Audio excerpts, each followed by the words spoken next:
Hello everyone, Berserkhead here, and it's probably been a really long time since you last saw this intro screen. So this is Medieval 2 Total War, and there are two reasons I'm making a video on this game, which I'm gonna explain once I actually start playing. But yeah, let's do that. Let's start a grand campaign. I'm gonna play as Venice, because that's my favorite faction. Absolutely for sure, Venice is my favorite faction. Let's skip that. And talk about why I'm playing this game. First of all, I wanted to make this video. Well, maybe there are three reasons, but never mind. I wanted to make this video for a while. I just made one, but it just wasn't good enough, I felt. Let's see. I'm gonna conquer this settlement. They have just... Oh, they have just 4 units, so I'm gonna be able to do that. But I still want some extra troops. Yeah, let's just get a couple of these guys and 1 more unit of archers.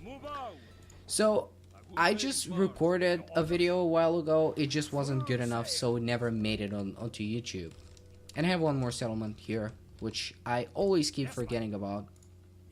And yeah, also I haven't made a video for about 6 days, which is kind of unusual. I try to upload 2 videos a week at this point, but it's been just a very busy week for me, so I just wanted to make a video that is kind of easier to make, that doesn't require a lot of time and editing. And that's exactly a video this video is exactly that. Sorry, I can't, for some reason I can't play and talk at the same time, which I should be able to do since I make videos on YouTube. But I was going to make an episode of the Caesar and Gold series, but I found out that Rome 2 just doesn't work again for no reason. The game just wouldn't load. It launches, but it stays on the loading screen for like forever. Oh, I forgot you can actually do that. You can actually like get into the settlements. Although there is no point, but like... Oh yeah, my spy's dead. Okay, yeah, I've really forgotten how to play this game. Never mind. And ironically, I'm making this game on a Thursday, which I guess kind of makes it a throwback Thursday, although I really hate that. Because like literally at least 5 of the channels that I watch right now have throwback Thursday series, and I really hate that. It's just complete lack of originality, and that's why this video is not going to be called Throwback Thursday. But yeah, I really want to make some comparisons to this game and Rome 2, especially with the engine. I kind of want to make a discussion on the engine, because like even though this game came out in 2006, I think it actually has a better engine than Rome 2, because they used like a completely inappropriate engine for a game like Rome 2. And actually even Rome 1 has a better engine than Rome 2, because it's just the engine that they used for Rome 2 is not suitable for melee warfare. It's perfect for a game like Empire Total War or Napoleon Total War, because it's, you know, mostly gun warfare. But for a game like Rome 2 or even Shogun 2, it's really bad to use an engine like that. And in this game, even the missions make more sense. Like in Rome 2, the missions kind of guide you on what you should do. They kind of try to help you with the campaign objectives. But here is just, you know, approach this faction and we'll give you 500 florins. So it's kind of easy to do that. But yeah, I will always have my opinion, which is that newer games are better than old ones, even though they might not be as, let's put it this way, revolutionary as the old ones. So I will always say that Rome 2 is better than Rome 1, although Rome 1 was better for its time than Rome 2 is for now. But still, it's a newer game. I mean, Rome 1 is a game that's 10 years old. Like, why would you go back and play a 10-year-old game? You know, I'd better not play any Total War game than play a game that's 10 years old when there is a newer game out. And I know that's an issue for some people, and some people would argue with me. But even if a game is not perfect, if it's 10 years like newer than the old one, and it's really lagging, I don't know why. I guess my frame rate's locked to 30. You're not gonna be seeing this in this video, but I'm not used to that low frame rate. Oh, and unit grouping is great. Oh yeah, because you can like put the units wherever you want. No, it's not locked, it just goes all over the place. Well, okay, I guess I'm gonna be able to deal with that. So yeah, once this battle actually starts, I'm gonna be able to show you how much better the engine is. Let's start advancing. I've forgotten how to control these units, because like in Rome 2 I usually just drag them, you know, like this. But now nothing happens, you know, obviously, because that's something that they introduced in Rome 2, if I'm not wrong. I think so. So yeah, it's kind of weird. But if I play this game for like, I don't know, maybe a couple of hours, I'm gonna get used to it again. Because I've played it for just such a long time. I've played it, I don't know, I've sunk like hundreds of hours. Maybe I've played it more than Rome 2. Yeah, it's kind of lagging.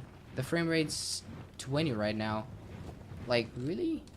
Why is that the case? I get higher frame rate in Rome 2, which is a terribly optimized game. I don't know. Okay, it's just gonna be one video. You're gonna deal with that. And it pretty much happens only when I zoom in, and there is no point of zooming in. Well, almost no point of zooming in, so I guess it's gonna be fine. I guess I can fast forward at this point, because like there is nothing really happening at this point. Let's start shooting. Can I shoot these guys? Not yet. Well, I guess a better thing about Rome 2 is that you can actually see the unit stats while in the actual battle. That's something that I actually enjoy quite a lot. It was in Shogun 2 as well, but as some of you probably know, I never played like Shogun 2 a lot. I've played it for about 20 hours, and most of it is just like multiplayer battles and just I don't know, but I've never like played a campaign or something like that in depth for more than like an hour or two. And this game is just, it's actually the first Total War game that I played. But right now, once I actually charge with my cavalry, you're gonna see what I'm talking about. So these units are fighting. Actually, if I zoom in, the frame rate goes down at 18, and then 30, and then 18 again, which is really weird. I feel like it's not my PC's fault. I changed my graphics card since I last played this game, so it might be that. Although the graphics card is better, but never mind.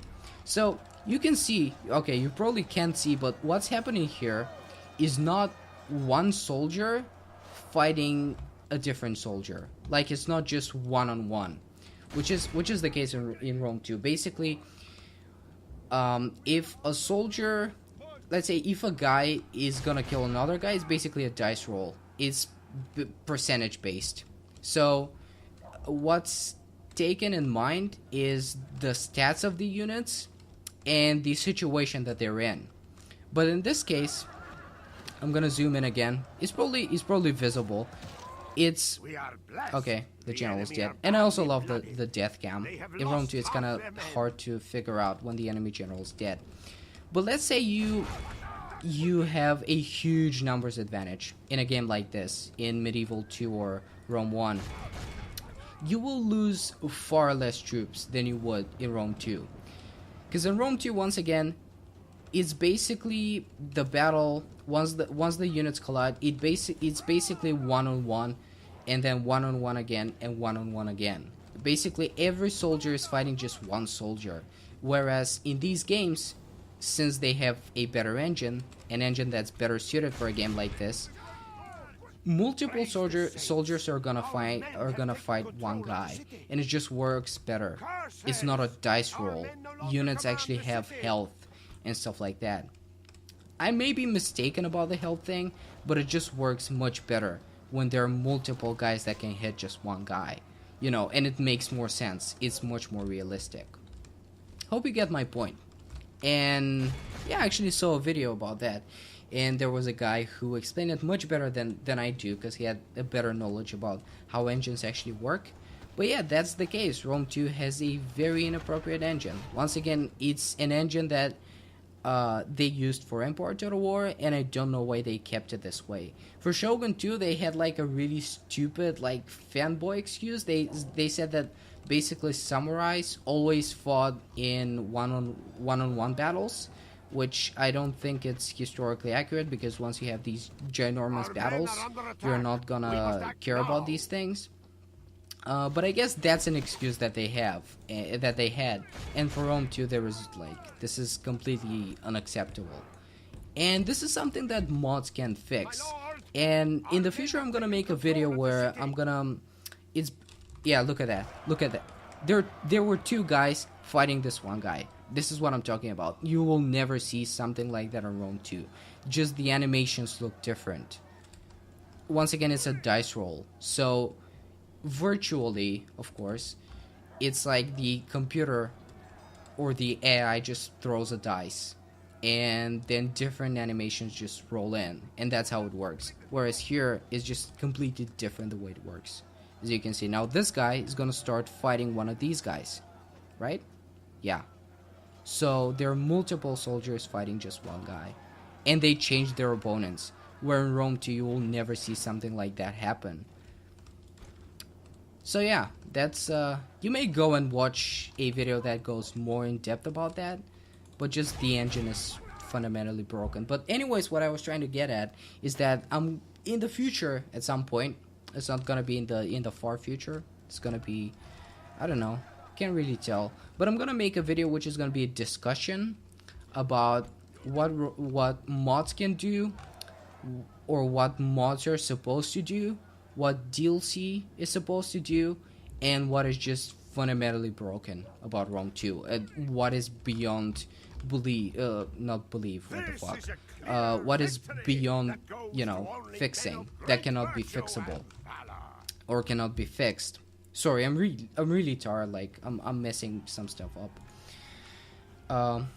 But yeah, I'm gonna, cause like some people really don't understand the purpose of mods, and they don't understand why DLC is the way it is, and why it really cannot be.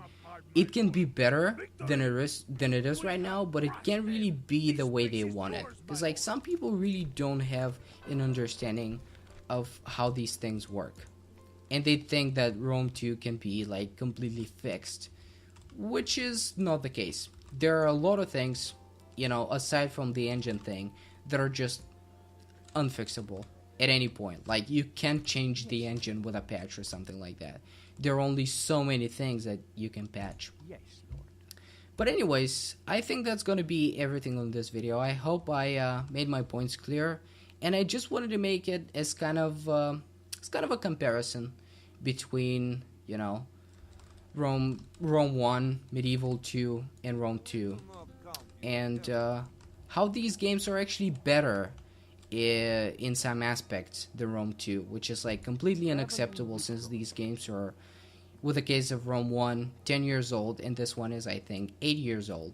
So it's just unthinkable for these games to be better in some aspects, like purely mechanically superior to Rome 2. It's just, you know, unacceptable. So yeah, I'm really tired. Probably there are gonna be some cuts in this video, which I kind of apologize. Some people don't like cuts, but yeah, that's how it's gonna work. So yeah, thanks for watching. I'm working on a pretty awesome project about gladiators. Fortunately, everything is filmed, so I will not have to make Rome 2 work before I can finish this project. But it will take quite a lot of editing and quite a lot of time, which I don't have right now, but things are gonna go back to normal very soon. So yeah, once again, thank you for watching, and I'll see you next time. Goodbye.